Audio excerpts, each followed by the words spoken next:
Rusk disagrees with you, and he was the Secretary of State at the time, but that's fine. The communist nations have exploited the turmoil of a time of transition in an effort to extend communist control into other areas of the world.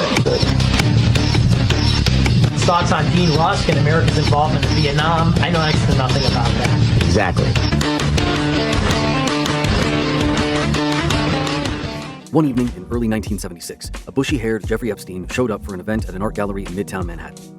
Epstein was a math and physics teacher at the city's prestigious Dalton School, and the father of one of his students had invited him. Epstein initially demurred, saying he didn't go out much, but eventually relented. It would turn out to be one of the best decisions he ever made. At the gallery, Epstein bumped into another Dalton parent who had heard tales of the 23-year-old's wondrous math skills. The parent asked if he'd ever thought about a job on Wall Street, according to an unreleased recording of Epstein and a document prepared by his lawyers. Epstein was game. The parent dialed a friend, Ace Greenberg, a top executive at Bear Stearns. Epstein, the friend told Greenberg, was wasting his time at Dalton. Greenberg invited Epstein to the investment firm's offices at 55 Water Street at the southern tip of Manhattan. Epstein showed up in a turtleneck. Greenberg was impressed, even though the young man didn't have the foggiest idea of how Wall Street worked. Greenberg had helped build Bear Stearns into one of the industry's scrappiest firms by eschewing the traditional investment banking practice of hiring Ivy Leaguers with MBAs. He preferred what he called PSDs, those who were poor, smart, and had a deep desire to become rich. Epstein fit the bill. He grew up in a working-class family in Coney Island. Friends described him as a math whiz and a piano virtuoso. And, as Greenberg and his colleagues would soon learn, he yearned for wealth. That trait had been apparent as early as 9th grade. A classmate told us that Epstein predicted to her that one day he would be very rich. Before offering Epstein a job, Greenberg had him meet another senior executive, Michael Tenenbaum. His son happened to be a Dalton student who reported to his father that Epstein was popular with students and the school's young female staff members. Epstein went to Tenenbaum's office overlooking New York Harbor for an interview. He was just a hell of a salesman, Tenenbaum told us. Epstein was hired. It was an extraordinarily lucky break for him, the first of many. Administrators at Dalton, unimpressed with Epstein's teaching, had asked him to leave the school after the academic year ended. Now, just like that, he had a new job that paid about $25,000 a year, roughly $140,000 in today's dollars. Greenberg viewed the young man as a protege. Early on, he invited Epstein to a dinner party and seated him next to his 20-year-old daughter Lynn, who told us that she suspected it was a setup. The two hit it off and started dating. Word of the new guy's romance with the boss's daughter spread quickly, granting Epstein something akin to protected status at the firm. Tenenbaum soon became Epstein's supervisor. He was proving to be quite talented, Tenenbaum told us. But in late 1976, he received a disconcerting phone call from the head of Bear Stearns' personnel department. Employees had belatedly gotten around to checking Epstein's resume, which stated that he had received degrees from 2 California universities. "Are you sitting down?" the HR official asked Tenenbaum. Neither school has heard of him. Tenenbaum was in a delicate spot. He asked Greenberg what to do. The response, Tenenbaum told us, was that he should treat Epstein as if he were a normal employee, an instruction that made clear that, thanks to his relationships, Epstein was, in fact, not a normal employee. He summoned Epstein to his office. "You lied about your education," he said. "Yes, I know," Epstein calmly replied. He had never graduated from college. Tenenbaum recalls being disarmed by the admission. Decades later, he would regard it as an example of Epstein's ability to manipulate his marks, in this case, him. "Why did you do it?" Tenenbaum stammered. "Without an impressive degree or two," Epstein said, "I knew nobody would give me a chance." This resonated with Tenenbaum. He had benefited from his own share of second chances over the years, and so he agreed to give Epstein one as well. It was perhaps the first example of Epstein getting caught cheating, and then avoiding punishment thanks to his uncanny ability to take advantage of those in positions of power. This would become a lifelong pattern, one that largely explains Epstein's remarkable success at amassing wealth and, eventually, orchestrating a vast sex trafficking operation. Nearly 5 decades later, and more than 6 years after his death, Epstein has become an American obsession. The public fascination only intensified after President Trump initially refused this year to release federal investigative records about the infamous sex offender before reversing himself under pressure. Much of the last quarter century of Epstein's life has been carefully examined, including how, in the 1990s and early 2000s, he amassed hundreds of millions of dollars through his work for the retail tycoon Leslie Wexner. Yet the public understanding of Epstein's early ascent has been shrouded in mystery. How did a college dropout from Brooklyn claw his way from the front of a high school classroom to the pinnacle of American finance, politics, and society? How did Epstein go from nearly being fired at Bear Stearns to managing the wealth of billionaires? What were the origins of his own fortune? We have spent months trying to pierce this veil. We spoke with dozens of Epstein's former colleagues, friends, girlfriends, business partners, and financial victims. Some agreed to speak on the record for the first time. Others insisted on speaking confidentially but gave us access to never-before-seen records and other information. We sifted through private archives and tracked down previously unpublished recordings and transcripts of old interviews, including one in which Epstein gave a meandering account of his personal and professional history. We perused diaries, letters, emails, and photo albums, including some that belonged to Epstein. We reviewed thousands of pages of court and government records. What emerged is the fullest portrait to date of one of the world's most notorious criminals, a narrative that differs in important respects from previously published accounts of Epstein's rise, including his arrival at Bear Stearns. In his first 2 decades of business, we found that Epstein was less a financial genius than a prodigious manipulator and liar. Abundant conspiracy theories hold that Epstein worked for spy services or ran a lucrative blackmail operation, but we found a more prosaic explanation for how he built a fortune. A relentless scammer, he abused expense accounts, engineered inside deals, and demonstrated a remarkable knack for separating seemingly sophisticated investors and businessmen from their money. He started small, testing his tactics and seeing what he could get away with. His early successes laid the foundation for more ambitious ploys down the road. Again and again, he proved willing to operate on the edge of criminality and burn bridges in his pursuit of wealth and power. Rung by rung, Epstein climbed a social and financial ladder, often using young women as a potent form of currency. His girlfriends, lovers, and even exes helped elevate his status inside a bank, got him hired to track down missing assets, and gained him entree to prestigious organizations. And deliberately or not, some of them enabled him as he constructed a sex trafficking operation that would later ensnare hundreds of teenage girls and young women. That story starts at Bear Stearns, the place where Epstein learned how to win and use power. The institution continued to enable him long after he had shown his true colors.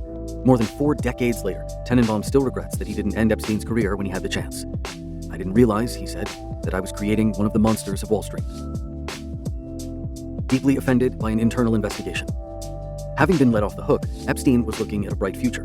In 1980, Bear Stearns named him a limited partner, one rung below a full partner, and Epstein, who was 27 at the time, claimed that he was the youngest in the firm's history to join the partnership. He was pulling in about $200,000 a year, more than $800,000 in today's dollars. By then, Epstein's dalliance with Greenberg's daughter had fizzled. She told us that she learned that Epstein lied about everything, but his renown was growing. He was regularly flying to Palm Beach, Florida to visit young women. That summer, Cosmopolitan named Epstein its Bachelor of the Month, describing him as a dynamo who talks only to people who make over $1 million a year. The magazine encouraged interested parties to write to Epstein at his work address. One secret to Epstein's early success was his close relationship with Jimmy Cain, a senior executive who would one day run Bear Stearns. Rumors, perhaps fueled by envy, began to spread that Epstein was helping Cain, who died in 2021, to pursue women and score drugs, according to several of their colleagues. Cain raved to colleagues about Epstein and began introducing him to some of his most lucrative clients. That's what really catapulted him, Tenenbaum recalled, describing Epstein and Cain as two sleazeballs. Once or twice a week, Epstein would let it be known that he was having lunch with the chief executive of a major company. Meetings, apparently arranged by Cain, said Elliot Wolk, who became Epstein's boss after Tenenbaum. Wolk surmised that Epstein's appeal to these clients was partly his charisma and partly his newfound understanding of complex trading strategies that could save ultra-wealthy clients huge amounts in taxes. Epstein was not content to simply climb the corporate ladder. In 1980, he flew on Bear Stearns' dime to a conference in the Caribbean. While there, he spent more than $10,000 on jewelry and clothing for his latest girlfriend and charged it to the firm. The accounting department noticed the payments and flagged them to the financial controller, who quickly concluded that the expenses were improper, according to a person with direct knowledge of what happened. The controller reported the matter to Greenberg, by then the chief executive. Once again, there were no consequences. More serious trouble soon surfaced. When investment banks help companies go public, they can dole out shares to favored clients before the stock begins trading on public exchanges. Getting early access is a lucrative privilege because the value of the shares often spikes in the first hours of trading, yielding a fast, low-risk profit for those initial holders. Bear Stearns executives learned that Epstein was giving his girlfriend access to these hot deals, as several of his colleagues recounted to us. The firm soon discovered yet another infraction. Epstein had lent $15,000 to a high school buddy in a manner that violated federal rules governing brokers. And there might have been more. The Securities and Exchange Commission would soon conduct an insider trading investigation into well-timed trades before an attempted corporate takeover. The SEC interviewed Epstein, though he was never accused of wrongdoing. In early 1981, Bear Stearns began investigating Epstein, and 2 senior executives interrogated him about the girlfriend's IPO shares and the personal loan. Epstein denied wrongdoing and was deeply offended by the investigation, as he later put it in a letter to his colleagues.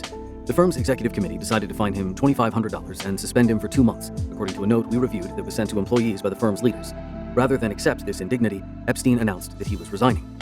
His 5-year tenure at Bear Stearns was over, but Epstein didn't intend to slink away from Wall Street. The connections and credentials he had collected at the firm would prove indispensable as he sought to lure clients and financial victims. By giving Epstein second chances, Bear Stearns paved the way for a future that would far exceed anything that would have been possible if he had stayed at the firm. Rather than shunning their ousted colleague, employees would embrace Epstein and help him prosper. A $450,000 oil scam. One of the Bear Stearns contacts who would prove invaluable to Epstein was a junior saleswoman and former Miss Indianapolis named Paula Heil. She would expose Epstein to a previously unseen world of wealth, privilege, and possibilities. They started dating before he left Bear Stearns. We tracked down a financial self-help book Heil wrote in 1981 that was dedicated to Jeffrey. That year, the couple traveled to England.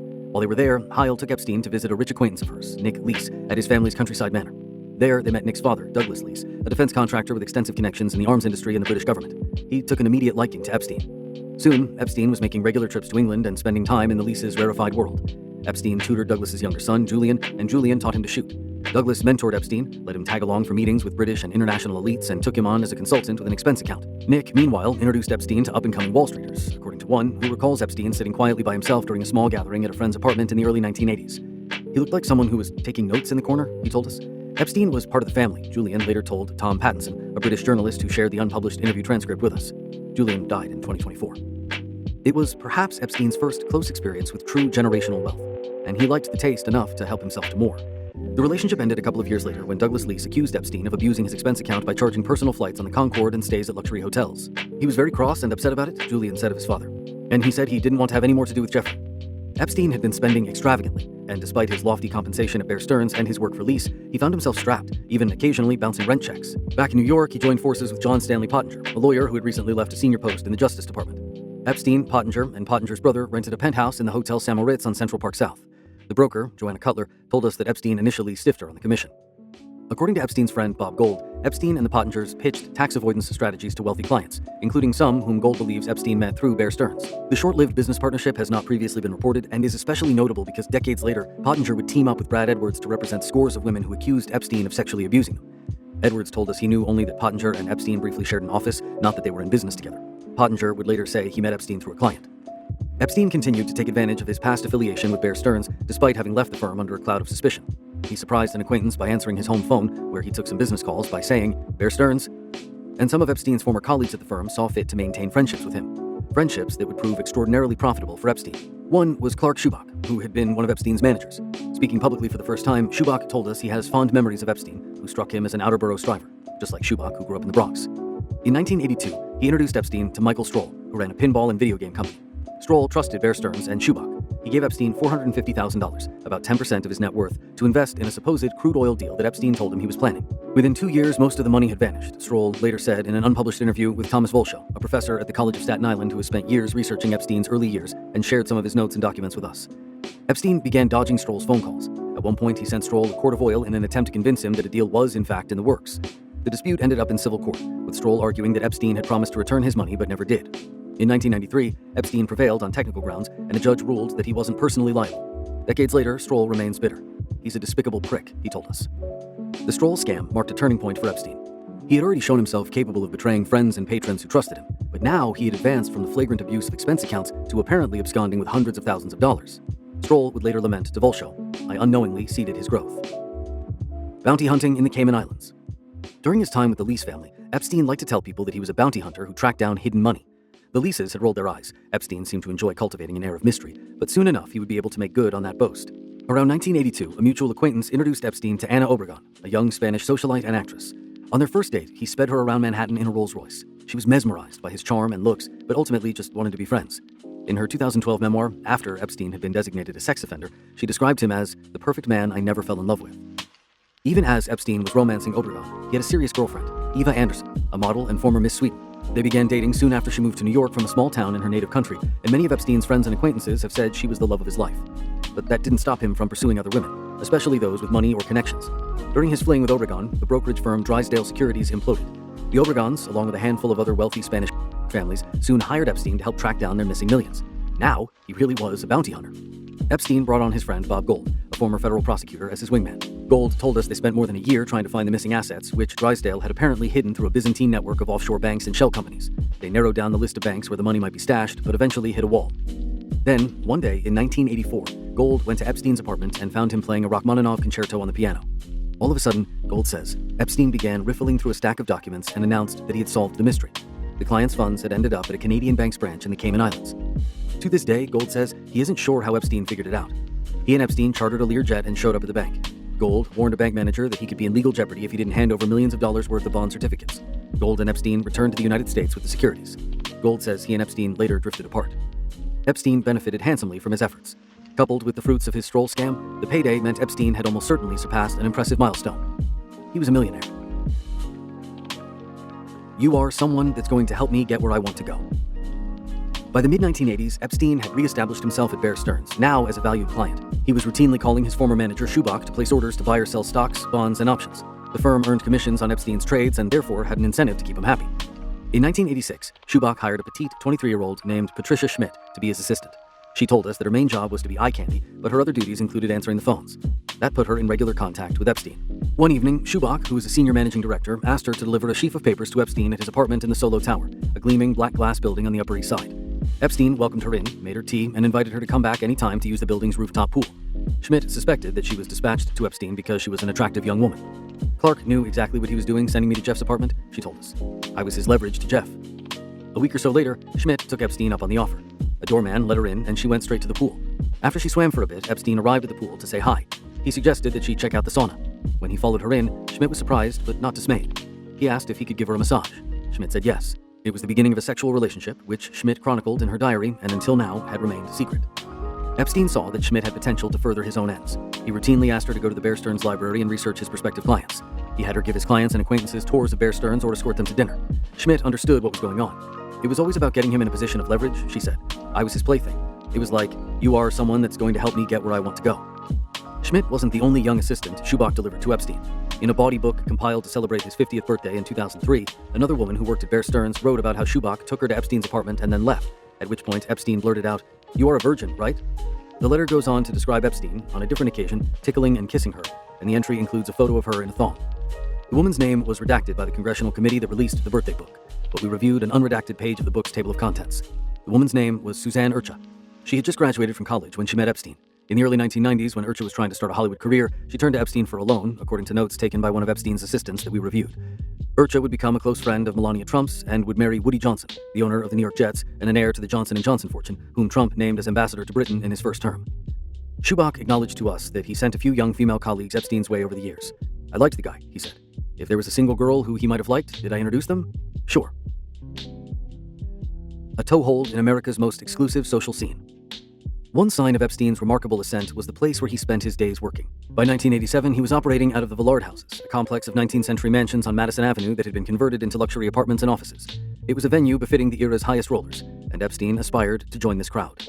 He'd been put up in these plush surroundings by a new acquaintance, Stephen Hoffenberg, who ran a debt collection company, Towers Financial.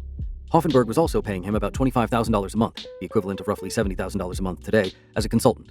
Epstein and Hoffenberg soon refashioned themselves as corporate takeover specialists, trying, unsuccessfully, to buy iconic companies like Pan American World Airways. To finance this attempted buyout blitz, Hoffenberg was constructing what turned out to be an elaborate Ponzi scheme that bilked investors out of nearly $500 million. Hoffenberg, who a decade later would be sentenced to 20 years in prison, claimed in court and in interviews that Epstein helped orchestrate the fraud. Hoffenberg died in 2022. Epstein denied any involvement, but it is hard to believe he was in the dark about what was happening. In 1988, he contacted Julian Lease and offered him an internship at Towers. Despite his father's enduring anger at Epstein, Lease accepted the gig. His assignment was to help Towers raise money by selling what turned out to be fraudulent bonds to international investors. Lease said he introduced Hoffenberg to his father, who in turn introduced Hoffenberg to potential buyers of the bonds. Among the customers to whom Julian Lease sold the Towers' securities were his godparents. It was a disaster, he recalled to Pattinson. Epstein, meanwhile, began soliciting millions of dollars from other acquaintances, including Dick Snyder, the chief executive of Simon & Schuster, for what he suggested were win-win investment opportunities. In 1988, Epstein and a few other investors began buying shares of Penwalt, a $1 billion chemical company. After publicly disclosing their stake, they announced that they were preparing a bid to buy all of Penwalt for $100 a share, about 40% above where it was trading at the time. Epstein and his partners didn't appear to have any intention of actually buying the company, but Penwalt's stock shot higher in anticipation of a bidding war. Presto. They could sell the shares and secure a significant profit. And Epstein wasn't shy about what he was doing. He befriended the journalist Edward J. Epstein, no relation, and explained it to him in detail. Ed Epstein then wrote a column in Manhattan Inc. magazine in 1989 that outlined what was essentially legal market manipulation. The column, in the long-defunct magazine, which we found in the archives at Columbia University, didn't name Epstein, but described him as a 36-year-old friend who prefers to remain nameless. Ed Epstein died in 2024. But Epstein's perfidy ran deeper. Ed Epstein discovered that dozens of the people Epstein recruited to invest in Penwalt, including Snyder, had written to him demanding that he repay their money. In other words, Epstein had lured investors in, used their money to book big profits, and then refused to return their funds. There is no record of Epstein facing any consequences or repaying the money. A result was that by the end of 1988, he reported being worth about $15 million, according to a previously undisclosed document from a Swiss bank, which Thomas Volschow, the professor, shared with us. Epstein seems to have had a keen sense of which benefactors he could quickly suck dry, leaving them angry and betrayed, and which were worth nurturing for the long haul as sources of connections and prestige. One of those was Sir James Goldsmith, a financier and European politician who was embedded in Manhattan's upper crust. One evening, he hosted a gathering at his mansion on the Upper East Side. Among the guests was Stuart Pivar, who had amassed a fortune before becoming a renowned art collector. When Pivar arrived, he encountered Epstein playing a Beethoven sonata at a piano in Goldsmith's spacious entrance hall. Pivar told us he was transfixed. Epstein had an irresistible magnetism, especially with the beautiful daughters of famous, powerful men. Several years earlier, Pivar, Andy Warhol, and others founded the New York Academy of Art, and in 1987, Epstein became a member of the organization's board. It was the first time he had joined a prominent board, and it represented a big step toward his shedding his roots as a hungry PSD. He was already swanning around New York with beautiful women and raking in tens of thousands of dollars a month. Now he was beginning to ensconce himself in America's most select social scene. In later years, after he left the board, his affiliation with the Academy would also help him draw at least one young woman into his web. Epstein's colleagues on the board included his ex, now married and named Paula Heil Fisher, as well as a member of the Forbes family and Katie Ford, whose family ran the Ford modeling agency. Epstein only occasionally showed up at board meetings, according to records we reviewed from the Academy's archives, but he had numerous opportunities to network with the Academy's illustrious membership. After Warhol died that year, the Academy threw a $150 per person black tie fundraiser in his honor, featuring an art exhibition, a musical performance, and a dinner of cold snapper and vodka sauce. Photographers captured Tony Bennett, Lynn von Furstenberg, and other stars and socialites arriving at the downtown party. The evening's invitation listed the event's co-chairman, fixtures of New York's arts and finance scenes. The first name was Mr. Jeffrey E. Epstein. A confidence man meets his most significant mark. A fateful flight to Florida that year would launch Epstein from a mere millionaire into a plutocrat with palatial estates, 2 private islands, and luxury aircraft. The transformation came about through a new client, Les Wexner, the billionaire who built brands like The Limited and Victoria's Secret. The two were introduced by Wexner's friend, Robert Meister, an insurance executive who happened to sit next to Epstein on the plane to Palm Beach. Meister suggested that Wexner get in touch with Epstein for financial advice. Wexner soon had a financial advisor, Harold Levin, fly to New York to meet Epstein. Levin told us that he spent an hour with Epstein in his office and immediately got a bad vibe. He found a payphone and called Wexner. "I smell a rat," Levin reported. "I don't trust him." Wexner apparently didn't listen. About a year later, he hired Epstein to be Levin's boss. As far as Levin could tell, Epstein won the billionaire's confidence by falsely telling him that Levin had been stealing. Levin decided to quit rather than work for Epstein. Before long, Wexner had given Epstein essentially free rein by granting him power of attorney over his finances. Epstein's name began appearing in government filings as responsible for Wexner's businesses and charities. Some of Epstein's phones had Wexner's number on speed dial, according to photos we reviewed. Almost immediately, Wexner's colleagues grew alarmed by his embrace of Epstein. I tried to find out how did he get from a high school math teacher to a private investment advisor, the vice chairman of The Limited told the New York Times in 2019. There was just nothing there. A Limited board member eventually became so troubled by Epstein that he hired Kroll, the private investigations firm, to see what could be unearthed about his past, according to Ed Epstein. Even Meister realized he'd misjudged Epstein and urged Wexner to cut ties. Once again, Wexner didn't listen, and thus became the most important contributor to the staggering growth in Epstein's fortune. One unsolved mystery of the Epstein era is what exactly Wexner got out of their relationship.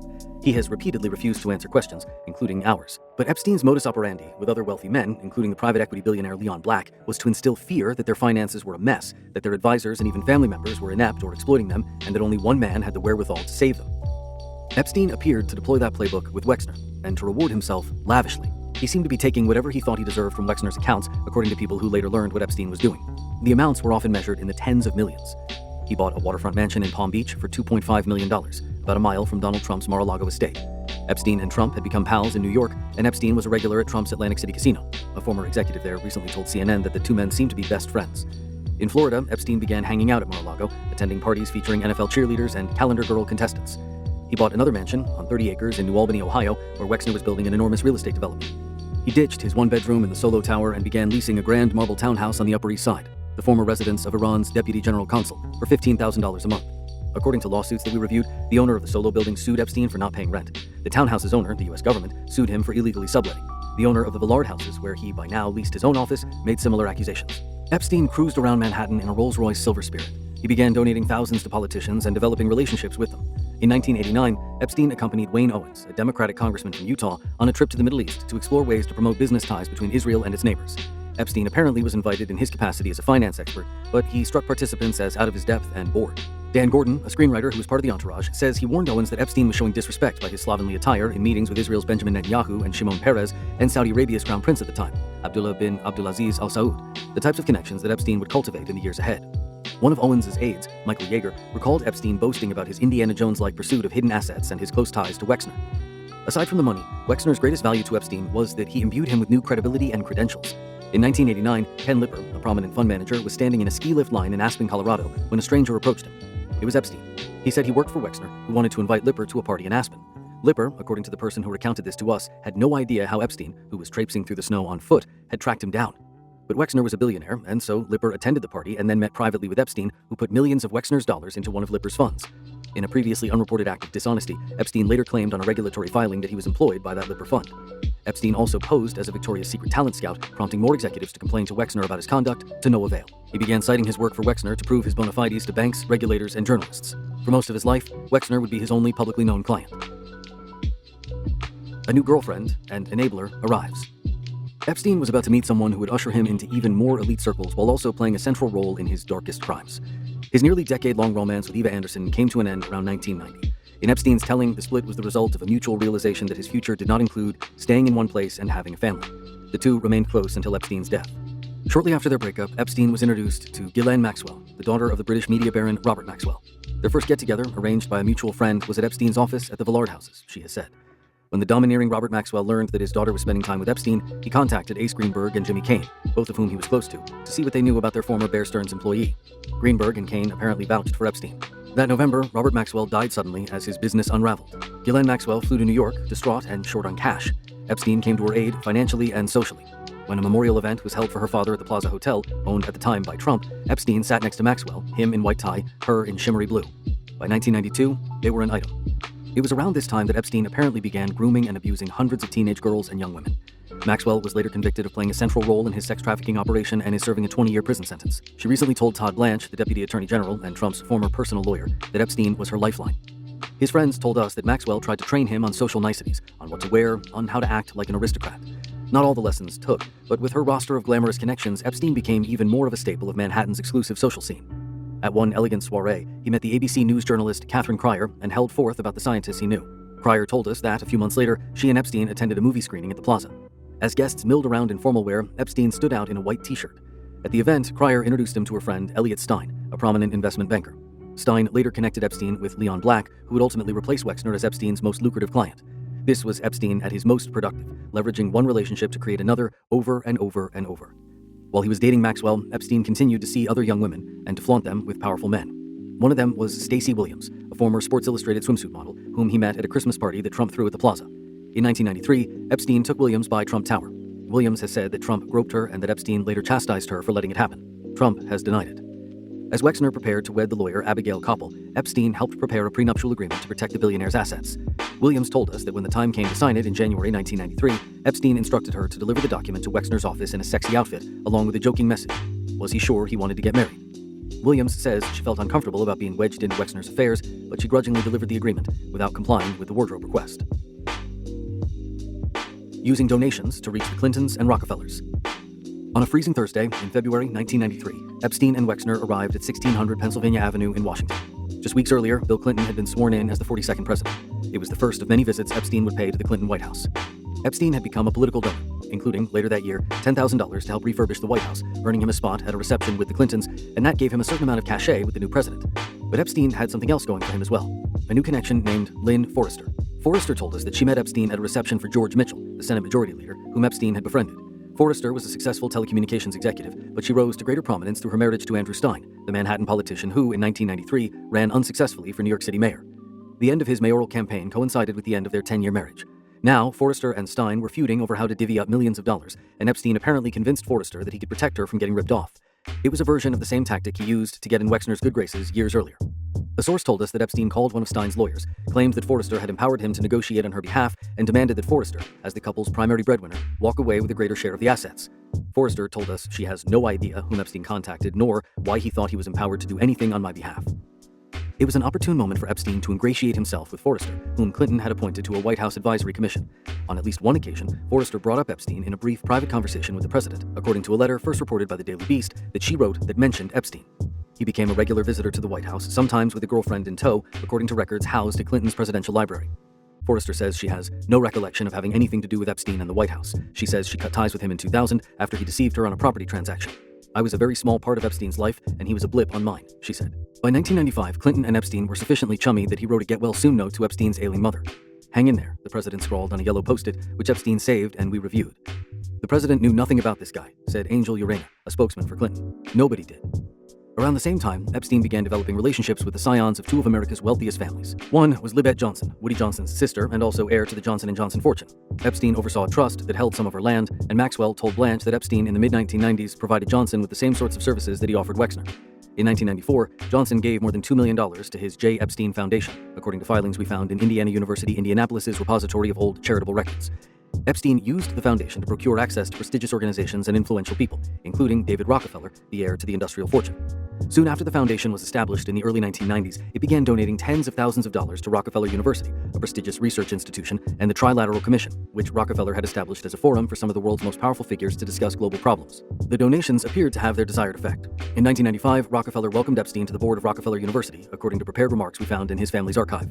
Around then, Epstein hosted Rockefeller at his Manhattan mansion to discuss with a small group of wealthy people how to best pass on money and values to younger generations, according to someone who was there. Epstein also became a member of the Trilateral Commission, a program for a dinner in 1998 celebrating the Commission's 25th anniversary noted the evening's participants, including Epstein and Forrester, who were listed as a pair. Forrester said she didn't recall attending. Henceforth, Epstein would relentlessly cite his Rockefeller connections, even claiming that he managed money for the dynastic family. A person who was close to Rockefeller and helped manage his money told us that this was not true. Epstein, he said, didn't even pitch Rockefeller on any investments. Epstein was also beginning to dole out money to Harvard University, where he was keen to cultivate connections with high-profile academics. One of those was the law professor Alan Dershowitz. In the summer of 1996, Dershowitz was at his house on Martha's Vineyard when he got a call from Forrester. She was on the vineyard with Epstein, who she said was a Harvard donor and wanted to meet Dershowitz. Dershowitz told us that Epstein showed up at his Chilmark home later that day toting vintage champagne. The pair took a walk around a nearby pond, and Epstein, the inveterate name-dropper, informed Dershowitz that he was close with Harvard figures, including Larry Summers, an economics professor then serving in the Clinton administration. But the main topic was Wexner, whom Epstein said had taught him how to be rich. Wexner's birthday was approaching, and Epstein wanted Dershowitz to attend a dinner in his honor. Dershowitz ended up flying to Ohio on one of Epstein's planes along with Senator John Glenn. Shimon Peres, the recent Israeli prime minister, whom Epstein met years earlier during the Middle East trip with Representative Owens, was among the other dinner guests. The following year, Forrester hosted a party on Martha's Vineyard where Epstein mingled with guests including Dershowitz and Britain's Prince Andrew. The year after meeting Epstein, Dershowitz wrote an opinion piece for the Los Angeles Times arguing that the age of sexual consent should be lowered to 15. Epstein seemed to see the potential of nurturing a relationship with the prominent lawyer. He introduced Dershowitz to Jimmy Cain so that Bear Stearns could manage his money. And he persuaded the investor Orrin Kramer, whose hedge fund already held tens of millions of Wexner's dollars, to let Dershowitz invest too. But Kramer's hedge fund soon suffered calamitous losses, and Dershowitz's six-figure investment was annihilated.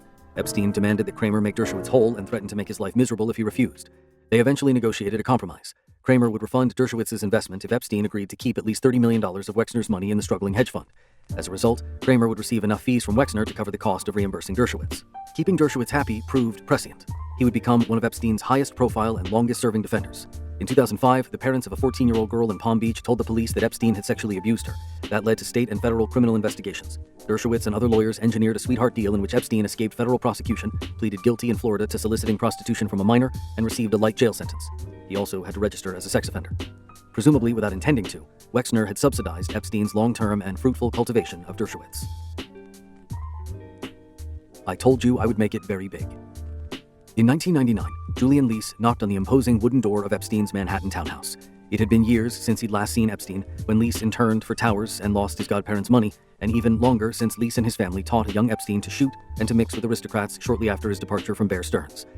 As Lease recounted to the journalist Tom Pattinson for a podcast, he had let Epstein know he would be in town, and Epstein, now 46, invited him to his Upper East Side residence for tea.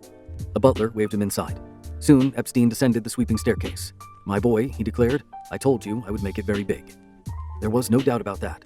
Epstein was fantastically wealthy. His company's financial documents around then indicated that he was worth more than $100 million, an amount that would grow substantially in the years ahead. Much of that appeared to have flowed to Epstein from Wexner, who would later claim that he had misappropriated vast sums of money. Bear Stearns remained his preferred Wall Street brokerage firm, but he was on his way to becoming a coveted client of J.P. Chase, whose chairman was impressed by Epstein's claim that he managed money for David Rockefeller. Until 2013, as we reported this year, J.P. Morgan would provide Epstein with an array of services that enabled his sex trafficking operation. Epstein had by now amassed a huge real estate portfolio, including Little St. James, an island off the southeastern coast of St. Thomas in the U.S. Virgin Islands. Epstein and a rotating cast of his victims and celebrity guests moved among his properties on a fleet of private aircraft. Epstein's pace of raping, abusing, and trafficking girls and young women was accelerating. Ultimately, he would face accusations from hundreds of women. Little St. James was an ideal, out-of-the-way venue for his crimes. But there was something else that was attractive about Little St. James. The U.S. Virgin Islands was an unusually welcoming place for Epstein to do business. The territory's law enforcement and financial regulations were notoriously lax, its politicians acquiescent, and the islands had created a series of generous tax incentives to lure businesses from the mainland. Epstein applied for one of those breaks, which would enable his main company, Financial Trust, to avoid most taxes, potential savings of tens of millions of dollars a year. On a balmy afternoon in April 1999, Epstein appeared at a hearing before the Industrial Development Commission, which would consider and ultimately approve his application. To vouch for his character, Epstein had turned to Harry Loy Anderson Jr., the president of the Palm Beach National Bank and Trust Company, where Epstein had held accounts since the early 1990s. Anderson, whose daughter is now dating Donald Trump Jr., wrote a letter stating that Epstein was a gentleman of the highest integrity and that he enjoys an excellent reputation in our community. Epstein's house manager later said in a deposition that he was using Anderson's bank to pay some of Epstein's victims. The letter, not previously reported, was submitted to the Development Commission and was obtained by the journalist Wayne Barrett. We found it in his archives at the Briscoe Center for American History at the University of Texas, Austin. In the hearing room, Epstein unspooled a fantastical version of his life story, according to a transcript of the meeting that we obtained from the U.S. Virgin Islands. He had willingly left a job at Bear Stearns to become a financial doctor to the wealthy. One of those clients, Wexner, had helped develop his sense of integrity. He'd later grown close to the Rockefeller family, advising them on certain financial issues. By the end, the commission's members and staff were eating out of his hands, joining the long list of people and institutions who, knowingly or not, would become Epstein's enablers. One seemed to be fishing for stock tips. Others jostled for him to locate his company on their islands in the territory. Another asked if Epstein would consider teaching a course at the local university. "I'd love to," Epstein replied. "As I said outside this room, I believe that the future of the Virgin Islands is really with the young people." And he thought he had something to teach them. One of his classroom priorities, he mused, would be to educate them on the ethics of business, which is very difficult nowadays.